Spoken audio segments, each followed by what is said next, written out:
Good morning, ladies and gentlemen. In today's video, I am going to be previewing the upcoming season for the Phoenix Suns. However, before I get too far into it, I'd like to remind you all to leave a like and subscribe. I've been appreciating all the support that I've been receiving lately, and I hope to see that continue.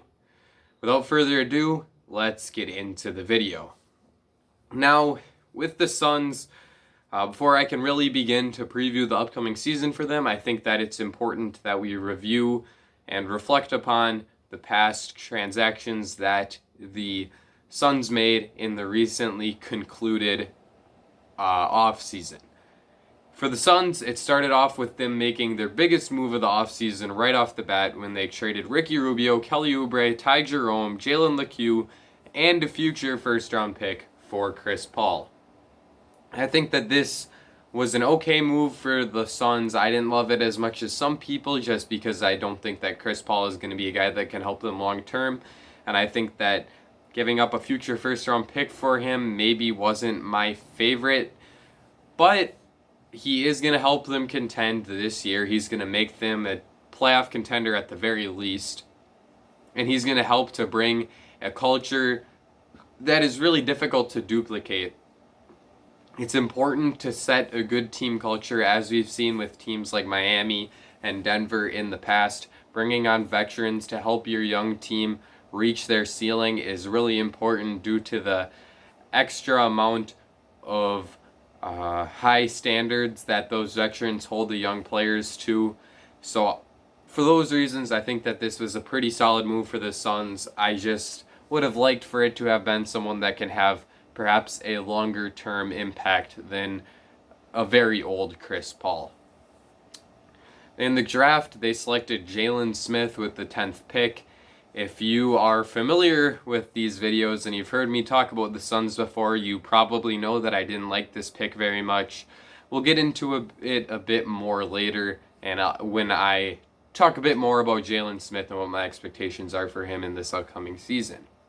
In free agency, they signed Jae Crowder to a 3-year, $29 million deal, which I absolutely loved for them. I think that he fit a perfect need for them. It was a solid deal value-wise, and I just think that the fact that they were able to get a player who's going to be able to make a high impact for them using their mid-level exception was a nice move for this Suns team, and it's probably my favorite thing that they did in this entire offseason. They also signed Dario Saric to a 3-year, $27 million deal. He established a firm role for himself on this team during the bubble. And I think that this year we will see him continue to grow and develop in his role as a backup big who can play both of the big man positions. They also signed Langston Galloway to a 1-year, $3.6 million contract, the biannual exception, which once again was a move that I liked quite a bit. They re-signed Jevon Carter to a 3-year, $11.5 million deal. I think that this is a really nice value signing, as I think that Jevon Carter is a player who's worth more than this. And I also think that he fits in really nicely with their roster, so this was another move that I really liked for the Suns.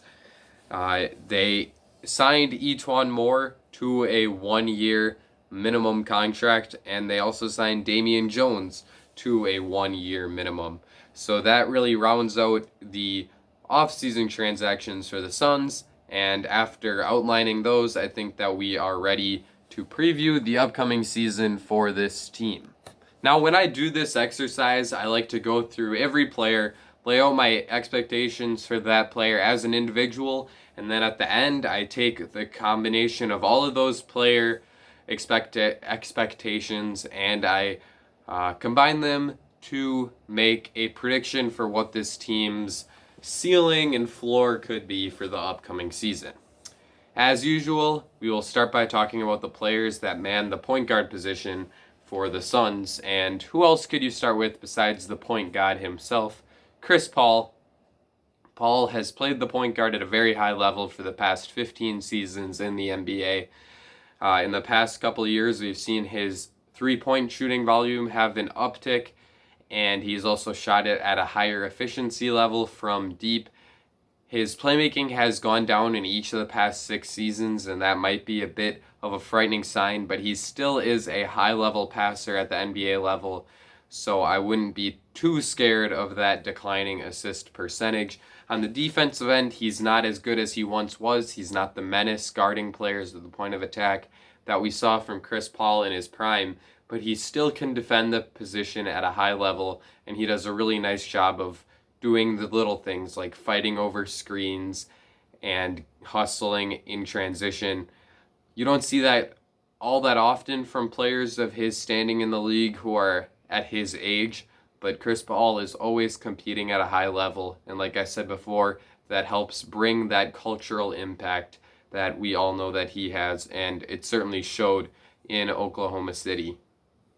Overall, the Suns are getting a top 5 point guard in this trade.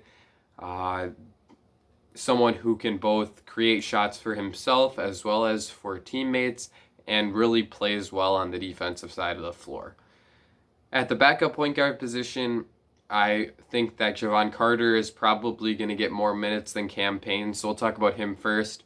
Carter is a player that I really like who can play both guard positions at a high level, is a pretty solid playmaker, and that allows him to be all right on the ball. But where I prefer to see him playing is as an off-the-ball guy alongside a ball-dominant guard or wing, such as obviously Chris Paul or Devin Booker. I think that he's going to be able to thrive in a role playing off of those two guys where he can be just relied upon to space the floor, use his 40+% three-point shooting to spread it out for those two guys and give them plenty of space to work with in the half-court offense. He's also really good defensively, is clearly a plus defender, really fights at the point of attack and does a nice job of taking on difficult opposing guard matchups. So I really did like this signing quite a bit for the Suns. They got him on a cheap deal moving forward. I get that he probably wasn't going to go anywhere because of that restricted tag, but he was a player that I had circled as someone that could potentially receive an offer sheet that might have been a bit too high for the Suns' liking. And the fact that they were able to keep him around on a deal that I think is going to end up proving to be an excellent bargain as he continues to grow and embrace his role in the NBA as a high-level role player. So overall, I think that he is going to do a great job of playing backup minutes both at the 1 and the 2, and I think that we could see him really break out and become a guy who maybe could even be in talks for the 6th man of the year due to his impact, both offensively as a shooter and defensively as a great impactful defender who actually is a bit of a sneaky playmaker on the defensive end of the floor too. Creates steals and blocks at a very high level, which allows his team to get out in transition. Like I said, I really like Jevon Carter, and I think that he's a really high-level role player, and I think that the Suns did a nice job of keeping him around. Next is Cam Payne, who for a while was just kind of a guy who shuffled around with bad teams and the G League, couldn't really cement a role for himself in the league, but we did see the Suns take a shot at him on a deal for him to play with them in the bubble, and he shined in that role. He did a really nice job of stepping in, playing those back up point guard minutes. He established a really nice chemistry with Jevon Carter in the backcourt in the second team minutes, where Carter could make up for some of Payne's lackluster defensive ability, and Payne could play on the ball and allow Carter's off the ball shooting to really make as high of an impact as possible. I think that getting him around for another year on a minimum contract is a solid move for the Suns. He's someone that can come in and give you minutes if you need him to, and considering that he's going to be one of the players at the end of the bench for this team, I think that that's a pretty valuable guy to have. And I think that he also could be battling Jevon Carter for some of those backup point guard minutes in this upcoming season. Moving on to the wing position, clearly you have to start with Devin Booker here. Booker is one of the higher level scorers in the NBA. He's an excellent shooter, he's a pretty solid playmaker, and he gets to the line at a high level as well. His efficiency actually took a dip down from his first couple of years in the league. In the past 2 or 3 seasons, it started to go down a little bit, but I think that now he has a player that can really help him out and allow him to actually get some open looks and play off the ball a little bit, his efficiency will take a boost from that. Clearly the player I'm talking about there is Chris Paul, but Booker's a fantastic offensive player. He's really good in the pick and roll as an initiator, and he's also really good as a primary ball handler who can knock down open shots in his terrific play pull-up game. Where he needs to improve is on the defensive end of the floor. People have noted that he's gotten better, and he has, but he still doesn't always bring the most effort. I think that if this team is better, we could see that turn around a little bit. I don't think that Devin Booker will ever be a plus defender in the NBA, but I do think that he, when he gives enough effort, is at least a league average type guy, and he's going to need to be that in order for him to reach his ceiling, which is possibly like a top 10 or top 15 player in the entire NBA. Overall, Devin Booker is a terrific player who is still fairly young, and in this upcoming year, I think that I would be willing to bet on him making his second consecutive All-Star team. The next guy to talk about here at the wing position is Jae Crowder, another one of the free agent signings for this team. Crowder is a big wing who can guard opposing wing players at a very high level, is very impactful on the defensive end of the floor, does a great job of communicating with his teammates, makes good decisions in rotations, and clearly is a high-level on-the-ball defender.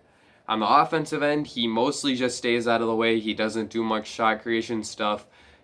He is a pretty solid finisher at the rim when he has opportunities in transition, but in the half-court offense, he's primarily just a floor spacer. He's not a terrific shooter, but he's certainly not afraid to fire from three, and because of that, he's actually does a better job of spacing the floor for his teammates and creating bigger gaps than you would expect from someone who only shoots it in the low 30s from the three-point line. Overall, because of his defensive impact and floor spacing potential, I think that Jae Crowder was a magnificent pickup for this Phoenix Suns team. I fully expect him to be the starter at the 4 for this season, and I think that there's a chance that he can really impact this team in a positive way and set them, or at least assist in setting them on a trajectory to really have a shot at making a run in this year's playoffs.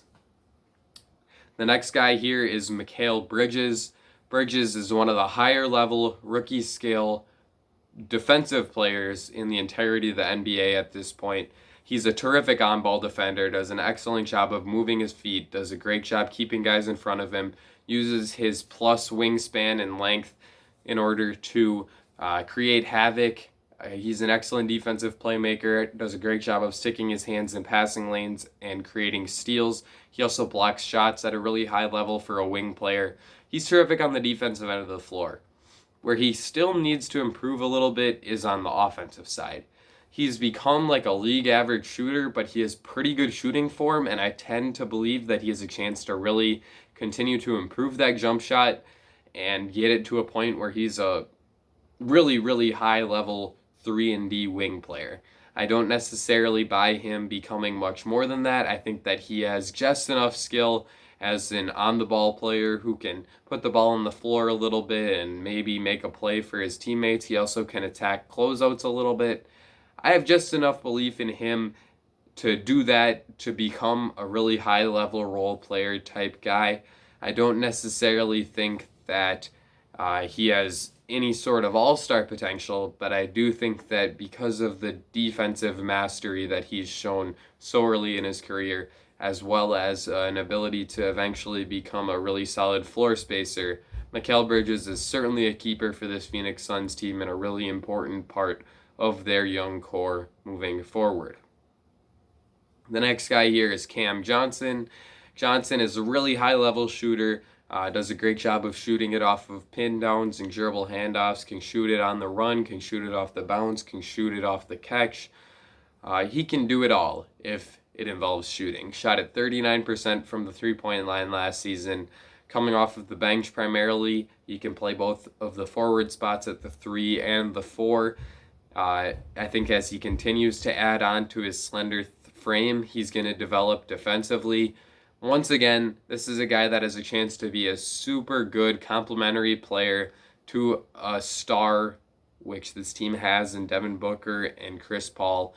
And because of the amount of good supporting cast guys, the amount of good role players that this team has, that's why I'm a pretty big believer in the Phoenix Suns, but we'll get to that a bit more later.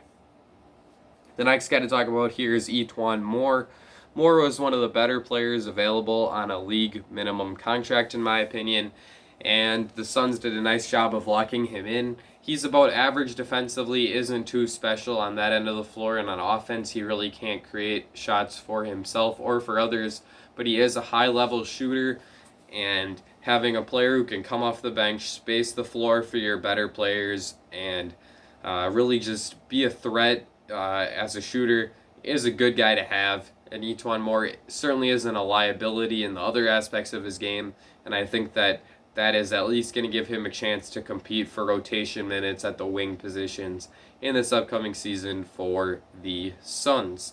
Langston Galloway is pretty similar to Moore, with the fact that he is a high-level three-point shooter who spaces the floor very well for his teammates. Once again, does not do a whole lot on the ball, rarely has the ball in his hands, as a matter of fact, is one of the lower usage players in the NBA, but he still is a plus on the offensive end of the floor because of his shooting ability. Once again, shoots it off of movement, shoots it off of catch and shoots. He's an excellent shooter, and that ability is certainly going to make him very valuable to this Suns team, especially with a coach that seems to have grasped the modern NBA principles of spacing and movement off the ball at a high level in Monty Williams. I think that Galloway could excel and establish himself as a rotational piece for this team as they start to cut down and get into their true playoff rotation towards the latter half of the season. The last guy I want to talk about here, and once again, we're continuing the trend of this team being remarkably deep, having so many players off their bench that I would trust in pretty big spots, and that's Abdel Nader. I think that Nader was much more than just a throw into the Chris Paul trade. I think that he is a guy who already is a pretty good defensive player, does a nice job in team rotations, does a pretty good job on the ball. He's nothing too special as a defensive playmaker, doesn't block shots or create steals at a high level, but he does a good job of playing his role, keeping his man in front of him, and doing a nice job in team defense. And on the offensive end, he shoots it at a pretty high level. He shot at 37.5% from three last year, and I genuinely kind of believe that he is going to be a player who can shoot the three ball. So with those two skills alone, you've already got a package for a pretty solid wing who can come off the bench and give you good minutes. Once again, similar with some other players I've already talked about at this wing position for the Suns, I don't necessarily buy him developing into much of a shot creator off the dribble whatsoever, but I do think that because of his defensive acumen as well as ability to be a floor spacer, he's someone that can stick around in the NBA and eventually is going to be a rotational piece on some pretty good teams, if you ask me. Finally, we'll move on to the third and final grouping of players on any team, and that is the big man position. We'll start with DeAndre Ayton, who was the number one overall pick in the 2018 NBA draft, and I genuinely think that DeAndre Ayton is a really high-level center. I was not someone who was super opposed to the Suns drafting him there. I get it, Luka Doncic has clearly established himself as the better player of the two and really the single best player from that draft class. But I still think that DeAndre Ayton is a pretty high-level center, especially on the offensive end of the floor. He's shown an ability to be pretty good in the post-up game. He has some really solid moves in the post. He's a pretty decent mid-range shooter, and he's shown a bit of an ability as a roll man in the pick and roll. I think that we could continue to see him improve in that aspect of the game now that he has an ideal pick and roll partner in Chris Paul. We've seen Paul actualize the offensive talents of many big men in the past, and I think that DeAndre Ayton is probably a significantly more talented offensive player than any of the other centers that Chris Paul has played alongside. So I think that could continue to actualize and improve DeAndre Ayton's game. I also think that he took a big step forward on the defensive side of the floor in this past season. He's become a really solid option as a rim protector, blocking or posting a block percentage of 4+%, which is very, very good. He's a plus rebounder for a center, and as I already mentioned, he's terrific offensively. I think that DeAndre Ayton has a chance to be a breakout player this year, and I think that he has a sneaky outside shot at being a fringe all-star who could even get into the big game for this season if we can see him take the jump that I am actually expecting from him, I would say. The next guy here is Dario Saric. Saric, like I said before, established a role for himself in the bubble as a big man who can come off the bench and be a floor spacing threat at both big man positions of the 4 and the 5. He's a pretty good three-point shooter. I think he shot it around 37% from 3 last year, which is above league average, especially for a big guy. When you have that in conjunction with him being able to make up for being a bit undersized by being a guy who's a plus rebounder for his height, while also being a solid guy who can defend at a decent level inside. But so because of those things, I think that he's probably positionally best at the 5. But I do think that he will be able to play both the 4 and the 5 off the bench for this Suns team, and even be able to start in plenty of positions where it's necessary. So overall, I think that Dario Saric is a pretty impactful role player for this Suns team off the bench. Next guy here is Jalen Smith. Smith, like I said before, was not a player that I condoned of the Suns taking at number 10. I think that there were plenty of better options at that pick. Tyrese Halliburton, Devin Vassell. But this was the path that the Suns went with, and so clearly he's going to be the guy on the team moving forward. If he can establish himself as a guy who can actually play the 4, which I seriously doubt he's going to be able to do because he has pretty poor hip mobility and he can't really guard on the perimeter at a high level, which is going to lead to him really struggling to play the 4. And this team already has DeAndre Ayton as an answer at the 5 long term. So I really don't think that Jalen Smith is going to be much for this team outside of a backup center, and using a top 10 pick on a backup at the league's least important position is not a good move, in my humble opinion. But overall, there is some potential here as a rim-protecting big man who can space the floor on offense. The last guy on the roster here is Damian Jones. Jones was a player that, from everything I read, probably should not be in the NBA this year. I remember watching him in Golden State and thinking, why the heck can this guy not rebound? You would see games where he would start and have 0 rebounds. And that doesn't really make sense because he is a pretty huge human being.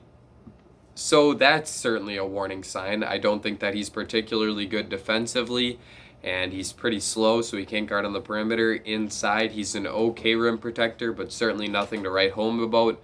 And on offense, he can't shoot, so his only real viability is as a rim runner who can finish at a high level around the basket. I don't love it. I think there were better centers on the market that they could have used this on, like John Henson, like Thon Maker. Henson as a guy who already can give you some minutes off the bench, and Maker as a bit of a more upside shot, although I do think that he got signed by the Cleveland Cavaliers. Maker, that is. But it's a minimum contract, so I can't harp on it too much. Damian Jones is pretty much going to be like the 5th big man on this team, so he's probably not going to play too many minutes anyways. I just think that there might have been a better way that they could have used up this roster spot. Overall, however, I'm a pretty big fan of this Suns team heading into the season. I think they have 3 guys who are going to be playing at a near all-star level in Chris Paul, Devin Booker, and DeAndre Ayton. They have plenty of role players who are, a lot of them, still pretty young and still improving, that I think we could see really make a big impact for this team and help them to really reach a ceiling and contribute alongside those three all-star type guys that I outlined before. Guys like Jay Crowder, Dario Saric, Mikal Bridges, Javon Carter, Langston Galloway, Etuan Moore, Cameron Johnson. All of those guys are going to be rotation type players that can make an impact for this team this upcoming season. And for all those reasons, I think the Suns are actually being quite a bit underrated. People are rating the Mavericks as a top 3 team in the Western Conference. And while generally I am quite a bit lower on the Mavericks because I think the Kristaps Porzingis is a pretty big deal for them, and I actually just don't like their roster all that much overall outside of Luka Doncic and like Josh Richardson. But I just don't get why that team is being rated so much higher than the Suns are. I genuinely think that this Suns team is quite a bit deeper than the Mavericks are, and although Luka has infinitely higher ceiling, Devin Booker is not that big of a downgrade from Luka Doncic at this point, and Chris Paul would easily be the second best player on that Mavericks team, and with Kristaps Porzingis injured, I think DeAndre Ayton probably would be the second best player too. So I don't see why the Suns are considered worse than that team. I think that they're in the same tier as teams like the Trailblazers and Jazz. So I think that they have a pretty solid shot at earning a top 6 seed in the Western Conference for this season, and I'm genuinely pretty excited to see what this team looks like. If this were a regular 82-game regular season, I would probably predict the Suns to win somewhere between 46 and 50 games. So in this abridged, shortened year, I would say that they are probably going to win somewhere between like 38 and 44 games. So let's see, that'd be 38 and 30. No, I'll say 40, a 40 win floor and a 44 win ceiling. So clearly I'm quite optimistic about this Suns team. I'm really excited to see them play. And they would, if I were old enough to gamble and someone who is interested in gambling, would be a team that I would be betting the over on pretty strongly for this upcoming season. Let me know what you think about this Suns team in the comments section down below. I guess a bold prediction for me is that DeAndre Ayton is going to be in the most improved player of the year conversation. Let me know your bold predictions about the Suns for this season. Let me know how many games you think they're going to win. Leave a like and subscribe if you enjoyed this video. I think that's going to be it for me. Ladies and gentlemen, I will see you all again very soon.